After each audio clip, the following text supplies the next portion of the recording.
Welcome to episode 14B of our exploration into the fascinating debate of creationism versus evolution. Today, we're diving into the intriguing world of similarities across species. Ever wondered why different animals have features that look so alike? We'll explore whether these similarities hint at a common ancestor, or if they could point towards a singular creative force behind it all. Get ready for a journey through nature's wonders and the mysteries they hold. Similarity between species. Similarity between species. Similarity between species, proof or contradiction. Even if development could explain the similarity, this explanation does not constitute proof, even if it's logical. Similarity between species does not prove evolution more than a single creator. Conversely, it's possible to prove that similarity between species is not necessarily the result of development. There are a complete series of similar organs that cannot be interpreted as development, the analogous organs. For example, the wings of a bee and the wings of a bat both serve for flying, and both are made of a thin membrane reinforced by hard framing. But the membrane of the bat is made of skin, and the framing is created by the internal skeleton. And those in the bee are made of chitin, which is the material of the skeleton of insects, and the framing is created by air-filled tracheas. There are complex organs that repeat themselves in different species, even though, by all accounts, they did not develop from each other. Both among vertebrates and among invertebrates there are rodents, insectivores and predators, when between the parallels in both series there are many signs of similarity, although they, by all accounts, did not develop from each other. There are 4 families of winged creatures that did not develop from each other: birds, flying insects, bats, pterodactyls. Is it logical that mutations created wings in 4 parallel creatures? The transition from fish to amphibians was polyphyletic. The blood-heart-lung system of the frog, the salamander, and many other vertebrates were created by chance in parallel. Simpson writes, "The frequency of comparisons and convergences is almost at all levels." Richard Dawkins writes, "Eyes have evolved in the world of the living no less than 40 times and probably more than 60, from The Blind Watchmaker, Richard Dawkins, Chapter 5. Can we really believe in such an absurd, and always in pairs, located at the top of the skull? Enough to look at Darwin's well-known words regarding the development of the eye. To assume that the eye, with all the skills accompanying it, such as focusing for different distances to filter different amounts of light, and correcting aberrations and chromatic aberration, could be created by natural selection, seems, and I freely confess, absurd to the highest degree. Can we multiply these things by 60? Without discussing the new discoveries regarding the complexity of the eye and its refinements. In Australia, there's a marsupial mole that at first glance cannot be distinguished from the moles known on other continents. The echolocation system, as in bats, is found many times in different species that did not develop from each other. Flight developed in parallel, independently, in insects, birds, and mammals. When the human species invests the best of brains and technology to develop aviation, it happened by chance at least 3 times. This well-known phenomenon is called convergences, and there's no logical explanation for how the eyes of mammals and the octopus came to a wonderful similarity, with eyelids, pupils, lenses, irises, chamber water, and a retina that includes rods and cones, and more. Regarding different convergences, Ernst Mayr wrote, "When there's only one type of solution to a particular problem, different life forms will reach it." But is the human and octopus eye shape the only possible solution? Or maybe a logo of the manufacturer? Dawkins says about this, "Such cases of apparent convergence can be most amazing. They are the most impressive demonstrations of the power of natural selection to reach good designs. Vestigial organs are sometimes presented as proof of evolution, though they don't prove the evolutionary process in any way. Degeneration is always possible, self-development is impossible. They also cannot serve as proof of a common ancestor, since there are many parallel systems. If we assume that the coccyx is a degenerate remnant, it does not prove that humans evolved from monkeys, since a tail exists in many species. The vestigial remnant is no better than the organ itself, as the wings of a bat do not prove a connection between it and the bird family. There's also a fundamental problem with this proof, since it cannot be measured. It's impossible to prove about a certain component that it's a remnant of an ancient organ, or that it's useless.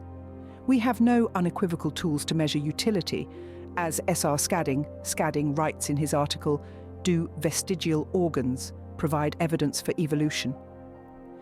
Since it's impossible to unequivocally identify structures without utility, and since the structure of the argument taken is scientifically invalid, I conclude that vestigial organs do not provide special evidence for the theory of evolution. The appendix was considered for many years as a vestigial remnant. In the last century, it was revealed that the appendix takes part in body functions, other body tissues and organs. The thymus gland, the liver, the spleen, the appendix, bone marrow, and small clusters of lymphatic tissue such as tonsils and lymph nodes are also part of the lymphatic system, and they help the body fight infection. The coccyx was considered a classic example of a vestigial remnant, until it was revealed that it supports the bones around the hip joint and serves as a meeting point for several small muscles. Without the coccyx, sitting comfortably would not be possible. Below are the functions of various glands that were considered unnecessary. The thymus gland stimulates the immune system in the human body by activating lymphocytes. The pineal gland is responsible for secreting several important hormones. The thyroid gland is used to regulate the growth of babies and children. The pituitary gland oversees the accurate functioning of many hormone glands. The appendix, once considered useless, plays a role in the immune system, particularly in young people. The semilunar fold in the eye, which Darwin considered a vestigial organ, actually helps with tear drainage and debris removal from the eye. One of the most cited examples of vestigial organs today is what's considered the pelvic remnants in whales, which, according to the theory, were remnants of the time when whales were a kind of terrestrial bears. Recent research, however, has shown that these bones are necessary for whales for mating. They are not useless remnants, and therefore there is no reason to consider them vestigial as long as they serve a functional purpose.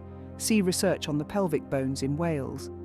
Not only is there no proof here, but the evolutionary explanation for vestigial organs is not always satisfactory. Vestigial organs should be consistent with the evolutionary tree. The closest common ancestor of humans or any creature should generally carry the organs or remnants of organs of its descendants. Reality does not match this. As H. Enoch writes, monkeys have an appendix, while their less direct relatives, the lower order monkeys, lack this organ, but the appendix reappears in other mammals of even lower order, such as the opossum. How do evolutionists explain this? Regarding claims of flawed design, see, for example, the recurrent laryngeal nerve in giraffes. The theory of evolution divided all species according to an evolutionary tree. The division was made at the time by form similarity alone. However, DNA research showed completely different results, so one always needs to prefer one of the options, not without significant contradictions and problems, sometimes accompanied by controversies. Professor Michael Denton writes, "At the molecular level, each class in the kingdom of life is unique, isolated and unlinked by intermediates. Thus, molecules, like fossils, fail to provide the evidence for the intermediary links which evolutionary biology has so long hankered after. At the molecular level, no organism is ancestral or primitive or advanced compared to its relatives.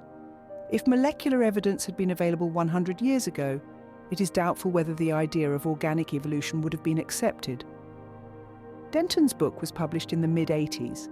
Since then, the problems have worsened.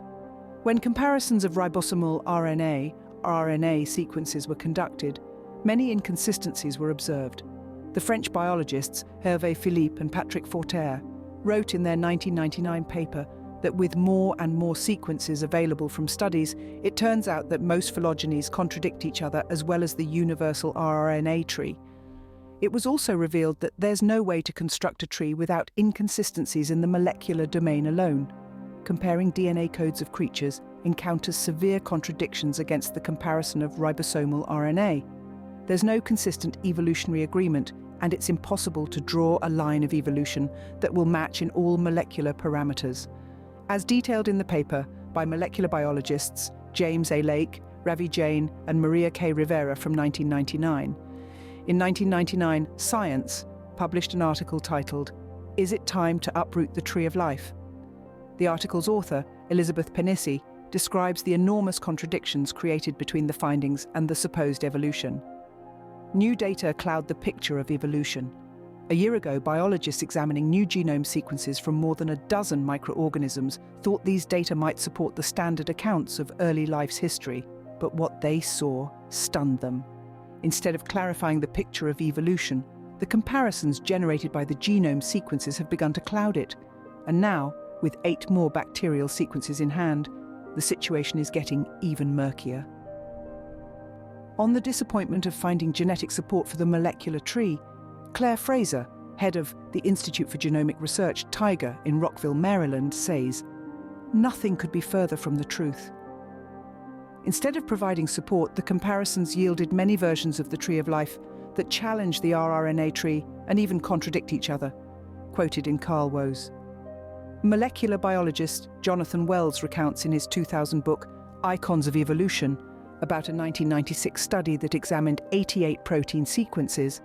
Rabbits were grouped with higher mammals instead of with rodents.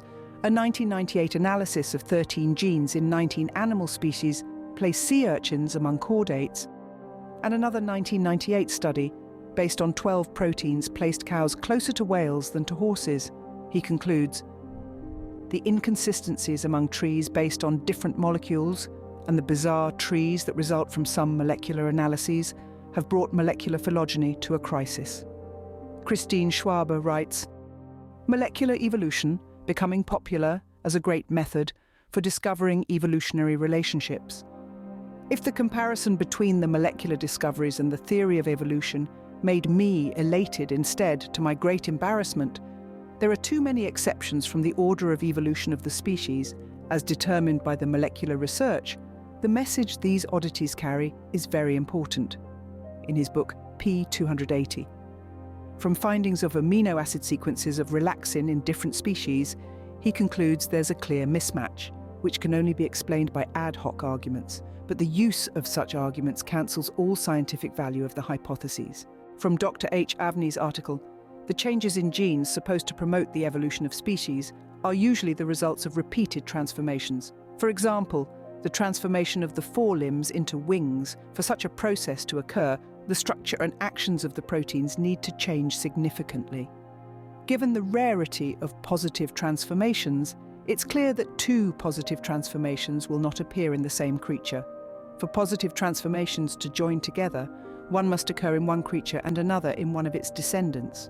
On the other hand, it's hard to assume that a transformation will harm the creature, because then its carriers would be destroyed in the survival battle, even before they managed to develop additional transformations into something beneficial. In our example, into wings. Therefore, if we assume random development, we should expect that many creatures would have many useless proteins as a result of trial and error, and only a small part would develop those proteins into something useful for their bearers. And behold, recently in the US, the entirety of genes and proteins, each gene is supposed to create one protein, in humans and other animals was surveyed. Not only were no superfluous proteins found, but it was also revealed that the ratio between the number of proteins in developed and simple animals is much smaller than what could be expected. In yeast, a microscopic single-cell organism, 6,241 proteins belonging to 4,383 protein families can be identified based on the genes. Similar proteins in structure belonging to the same family. It's believed this phenomenon is the result of self-duplication in genes. In contrast, in fruit flies and worms, 13,601 and 18,424 proteins were found, belonging to 8,065 and 9,453 families respectively. All this, despite the fact that the fruit fly, a multicellular animal with unique cell shapes, complicated development, egg, maggot, pupa and fly, and a sophisticated nervous system, seems much more complicated than the yeast, even more than twice or thrice as much. In humans, 80,000 genes and proteins, but the number of protein families does not seem much larger than those in the fly or the worm. An article published last year in the journal Science explained the surprising findings by saying that evolutionary development is not due to an increase in proteins, but to their spatial structure, reorganization and mutual effects between cell components. In other words, the living creature is not a mix of mutations, but a result of economical and sophisticated engineering. Could it be random?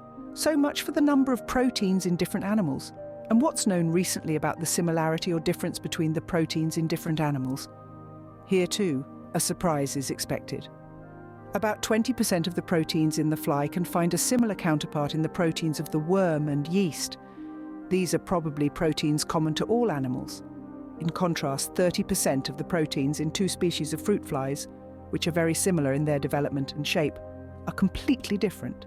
That is, 20% of the proteins are common to all animals. 30% are different even between similar animals belonging to different species. 50% are specific to animal systems, and they differentiate, for example, between crab species and fly species. If the species were evolving from each other, a much smaller difference between their proteins could be expected. Such a great difference matches the claim that the species is a closed unit. And that wraps up today's episode on the remarkable similarities between species. Whether viewed through the evolutionary lens or considered from a creationist perspective, these patterns in nature spark deep questions about the origins of life. It's a complex puzzle, but every piece offers a glimpse into the grandeur of the natural world. Thank you for tuning in to episode 14B. We hope this discussion has ignited your curiosity and opened new avenues of thought. Keep an eye out for episode 14C, tailored for those without a science background, continuing our exploration into this endless debate. Don't forget to like, share, and subscribe for more engaging content. Your support means the world to us and fuels our journey into the heart of these timeless questions. See you in the next episode.